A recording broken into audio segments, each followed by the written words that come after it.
이번 시간에는 5학년 2학기 수학 익힘책 문제를 한번 부분 풀어보면서 공부했던 이제 내용을 복습을 해보려고 합니다. 5학년 2학기 수학 내용 중에서도 1단원 수의 어림과 범위에 대해서 공부했던 내용을 복습을 한번 해보려고 합니다. 수학 익힘책 5학년 2학기 18쪽에 1번을 보면은 이런 문제가 나와 있습니다. 수를 반올림해서 100의 자리까지 나타내 보라고 하는데요. 100의 자리까지 혹은 1000의 자리까지 뭐 이런 문제가 이렇게 나와 있을 때 어느 자리에서 반올림을 할지, 어느 자리에서 뭐 올림을 할지, 어느 자리에서 버림을 할지 이런 것을 헷갈리지 않고 잘 알아두어야 합니다. 100의 자리까지라고 하면 100의 자리 바로 전자리에서 반올림을 하거나 올림을 하거나 버림을 하면 됩니다. 100의 자리 바로 전자리는 10의 자리잖아요. 네, 그래서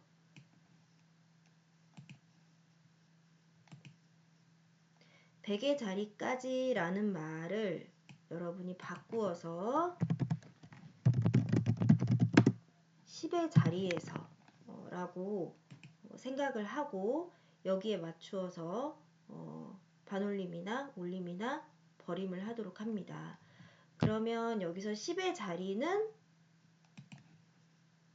자 2라는 숫자고 그 다음에 여기는 10의 자리는 7이라는 이제 숫자입니다. 자 여기서 반올림을 하라는 것은 우리가 공부했던 내용을 한번 돌이켜서 생각을 해보도록 할게요. 반올림은 버리는 경우와 올리는 경우가 있었어요. 네, 반올림은 어떤 경우에 버림을 했던가요? 자, 그 자리의 숫자가 0이거나 1이거나 2이거나 3이거나 4일 때는 버림을 해서 0으로 만들고 뒷자리도 다 0으로 만들고 했었죠. 그리고 반올림에서 버리는 경우 말고 올리는 경우도 있었어요. 그 자리의 숫자를 0으로 만들면서 그 자리 숫자 앞에 있는 숫자를 하나 올려주는 올림은 어떤 경우였죠? 그 자리의 숫자가 5이거나 6이거나 7이거나 8이거나 9이거나 이제 이런 경우에 네, 그 자리 숫자를 0으로 만들면서 그 다음 앞에 자리의 숫자를 하나 올려주는 네, 그런 것을 반올림이라고 했습니다. 그럼 이 문제에서 10의 자리에서 반올림을 하면 이 2라는 숫자, 네, 2라는 숫자는 반올림에서 버려야 되는 숫자죠. 0, 1, 2, 3, 4 중에 하나의 숫자니까. 자, 그러면 이 숫자를 버리게 되면은 이 10의 자리도 0이 되고 뒷자리 숫자도 다 이제 0이 되는 거예요. 그래서 여기도 0이 되고 여기도 0이 되면 정답이 300이 되는 거예요.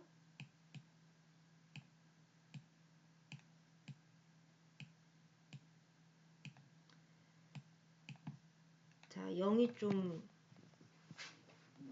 특이하게 그려졌네요. 그 다음에 밑에 숫자에서 4572에서 10의 자리 숫자는 7인데 이제 이거는 반올림에서 버리는 경우일까요? 올리는 경우일까요? 네, 올리는 경우죠. 올리는 경우는 이 자리 숫자도 0이 되고 뒷자리 숫자도 다 0이 돼요. 그렇지만 앞에 자리 숫자는 하나가 올라가요. 네, 이제 여기서 올림이 되는 경우는 이 자리 포함해서 뒷자리 숫자는 다 0이 되고 앞에 자리에 있는 숫자는 하나 올라가서 4,600이 되는 거예요. 그렇죠? 4,600. 뭐 이렇게 반올림하는 문제를 풀어볼 수도 있는데 올림하는 문제도 있었고 버림하는 문제도 있었고 소수점을 가지고 뭐 반올림이나 올림이나 버림을 하는 경우도 있었잖아요. 네, 그래서 한번 기억을 떠올려 보고 글자 크기를 한번 키워 볼게요. 공책에다가 여러분이 문제를 선생님이랑 같이 이제 풀기도 했었고 교과서의 문제를 풀기도 했었는데 3579 뭐 이런 숫자 기억나나요? 네, 를 10의 자리까지 올림하시오 하면 어떻게 됐었나요? 10의 자리까지는 다른 말로 바꾸어서 1의 자리에서 바로 뒷자리에서 올림을 하라는 거잖아요. 그러면 이 자리 숫자를 올림을 하면 어떻게 될까요? 0이 되고 앞자리 숫자가 하나 올라가서 3580이 되는 거예요. 그렇죠? 자, 그리고 또 글자 색깔을 좀 진하게 바꿔볼까요? 네, 15,962 뭐 이런 거를 1000의 자리까지 버림하시오. 자, 하면 어떻게 됐었죠? 1000의 자리까지라는 것은 뒷자리인 100의 자리에서 또 9네요. 네. 뒷자리인 100의 자리에서 버림을 하라고 했잖아요. 그러면 버림은 이 자리 숫자를 포함해서 다 0이 되는 거예요. 그래서 15,000. 네. 앞자리 숫자는 전혀 변함이 없고 이 자리 숫자 100의 자리에서 버림을 했을 때 100의 자리를 포함해서 10의 자리, 1의 자리 모두 다 0이 되어버리는 그런 방법입니다. 그리고 방금 했던 뭐 반올림 이런 거를 생각을 해봤을 때 258 뭐 이런 것을 10의 자리까지 반올림하시오. 뭐 이런 문제가 있을 수도 있잖아요. 그렇죠? 네. 자, 그러면 10의 자리까지는 뒷자리인 1의 자리에서 1의 자리에서 반올림을 하는 거예요. 1의 자리는 8이잖아요. 자, 이 8을 반올림하면 올림을 하는 숫자잖아요. 이거는. 그럼 어떻게 돼요? 0이 되면서 앞자리 숫자가 하나 올라가서 260이 되죠. 네. 그 다음에 소수점도 있었어요. 그렇죠? 뭐 12.98 이거를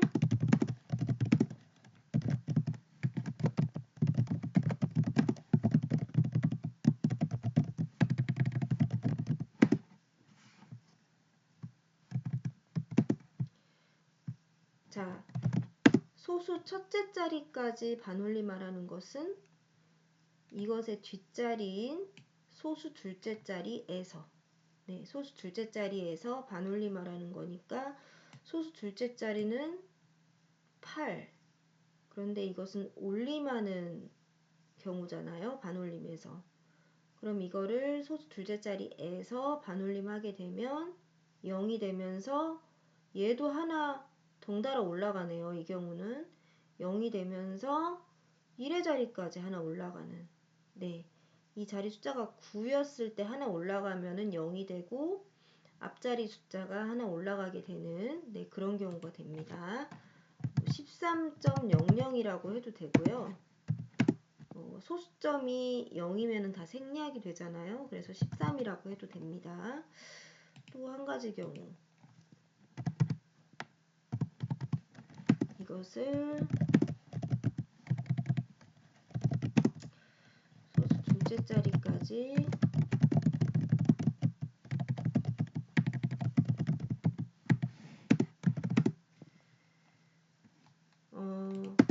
소수 둘째짜리까지 반올림하라는 것은 뒷자리가 소수 셋째짜리니까, 자, 이 소수 셋째짜리에서 반올림을 하라는 거잖아요. 그렇죠?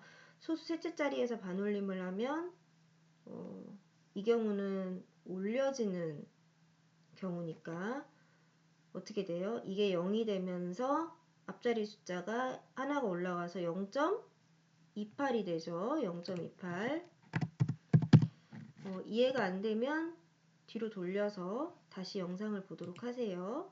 자, 소수 하나만 더 해볼게요.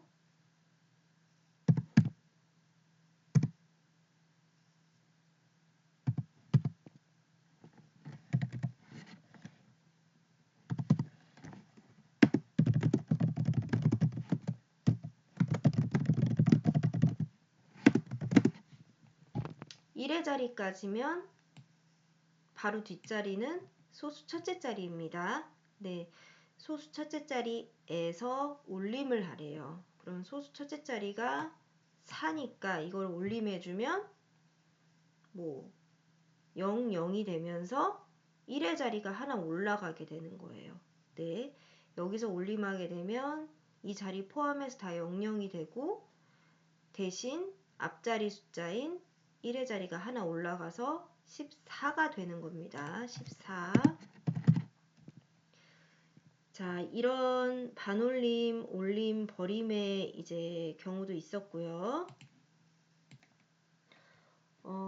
이런 경우를 실생활에 좀 응용을 해가지고 문제 상황을 문장으로 이렇게 표현을 한 다음에 반올림을 활용했는지, 올림을 활용했는지, 버림을 활용했는지 한번 적절한 활용의 경우를 고르시오. 이런 문제도 있었어요. 예를 들어서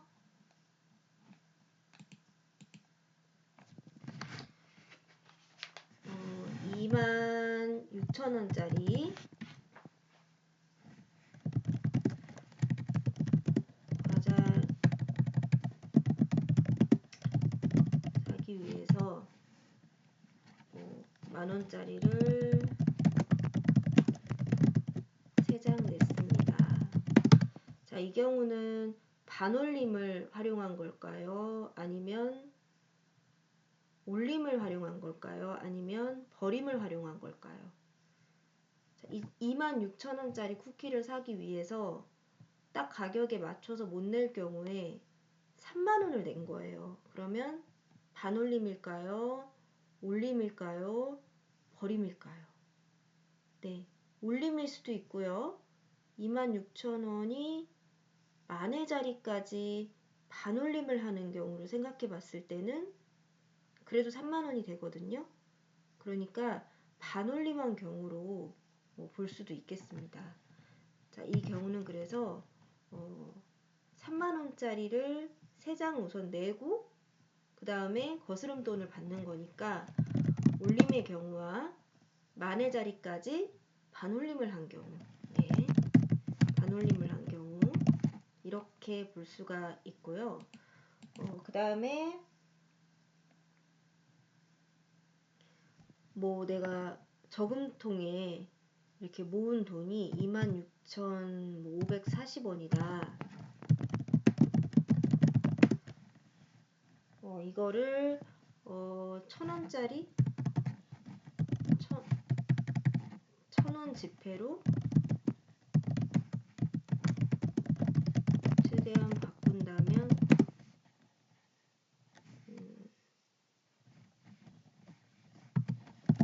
반올림, 올림, 버림 중에서 어떠한 것을 활용한 것입니까? 이제 이런 경우를 생각을 해보면 100원짜리랑 10원짜리는 1,000원짜리 지폐로 바꿀 수가 없습니다. 그렇기 때문에 1,000원짜리 지폐로 최대한 바꾼다면은 26장을 바꿀 수 있을 거예요. 그렇죠? 네. 진단평가에 이런 문항이 나올 수도 있어요. 1,000원 지폐로 최대한 바꾼다면 몇 장을 바꿀 수 있습니까? 26장을 바꿀 수 있겠죠. 110은 못 바꾸니까. 그렇다면 그런 경우는 반올림, 올림, 버림 중에서 어떠한 것을 활용한 것일까요? 이런 경우에는 100원짜리와 10원짜리를 버리는 거니까 버림을 활용한 경우라고 볼 수 있고요. 반올림은 해당이 되지 않아요. 왜냐하면 이 100의 자리 숫자가 5인데도 불구하고 지폐로 바꿀 수가 없어서 버리는 거잖아요. 그러니까 이거는 반올림의 경우에는 해당이 안 되고 버림의 경우에만 이렇게 해당이 됩니다. 우리가 2학기 1단원 수의 어림과 범위에서 이제 이런 내용을 공부를 했었어요. 네. 그리고 또 어떤 내용을 공부를 했었냐면 이상, 이하, 초과, 미만 뭐 이런 것도 공부를 우리가 했었습니다. 네. 이상은 그 수를 포함을 한 경우잖아요. 이런 수직선에서 10 이상이다 하면은 10에다가 동그라미를 치고 이렇게 앞으로 나가는 거였죠. 이하는 역시 그 수를 포함을 해서 보다 작은 숫자를 얘기를 하는 거니까 6 이하다. 6 이하면은 네. 여기다가 동그라미를 쳐주고 이 전에 작았던 숫자까지 포함을 하는 거니까 네. 그 다음에 초과는 그 숫자를 포함을 하지 않으면서 보다 큰 수를 얘기하는 거니까 여기서 3초과다. 그러면 3에다가 동그라미를 치지 않고 이렇게 수직선에 맞춰서 이제 표시를 하는 게 맞아요, 여러분. 선생님 조금 안 맞게 지금 많이 안 맞게 표시를 하죠. 네. 그 다음 미만은 역시 그 숫자를 포함을 하지 않으면서 보다 작은 숫자를 네, 얘기를 하는 거예요. 그래서 15 미만이다 하면은 15 미만이다 하면 이렇게 네, 표현을 하는 거고 뭐 이 수의 범위를 10 이상, 25 미만 이렇게 표현을 할 수도 있잖아요. 네. 그래서 수직선에다가 수의 범위를 이제 이렇게 표현을 해봤을 때 간단하게 해볼게요. 자, 0,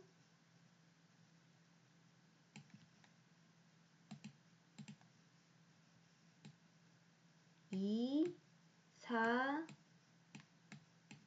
6, 8, 10 2 이상 그 다음에 6 미만 2 이상 6 미만 그렇게 됐을 때는 어떻게 표현을 해야 돼요? 2 이상이니까 여기다가는 동그라미를 해주고 그 다음에 6 미만이니까 여기다가는 그냥 색칠 안 하고 2 이상 6 미만 하고 끝이 나면 안 되고요. 여러분 반드시 이 사이를 이렇게 이어 주어야 이게 수의 범위가 돼요. 네.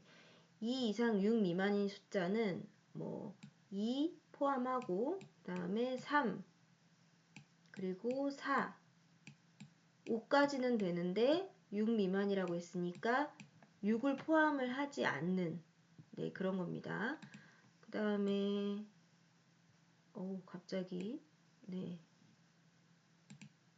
검은색으로 바꿔볼게요.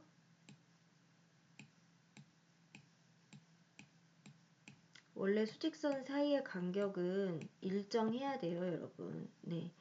0부터 시작을 안 하는 수직선도 있을 수 있거든요. 뭐 15, 뭐 20, 25, 50 커지는 이런 수직선 30, 35, 40 여기서 20초가 35 이하 이렇게 표현을 한번 해본다고 하면은 20초가 35 이하니까 초과는 20을 포함을 하지 않는 거예요. 그 다음에 35는 35 이하니까 20초가 35 이하. 네. 35는 이하니까 그 수를 포함을 하는 거예요. 그래서 이렇게 이 사이를 반드시 이어줘야 돼요. 그리고 20초가 35 이하의 숫자를 여러분이 얘기한다면 21, 22, 23, 24, 25, 26, 27, 28, 29, 30, 31, 32, 33, 34, 35까지 35 이하니까 이 지금 빨간색으로 그은 수의 범위를 그대로 읽어주면 돼요. 20은 색칠이 안 됐으니까 건너뛰고 그 다음부터 해서 35는 이제 색칠이 됐으니까 35까지 포함을 해서 자 이렇게 수의 범위를 수직선에다가 표현을 할 수도 있고 그 다음에 뭐 이상, 뭐 이하, 뭐 이상, 뭐 미만 이렇게 읽을 수도 있겠습니다, 여러분. 네, 5학년 2학기 1단원에서는 이런 내용을 공부를 했었습니다.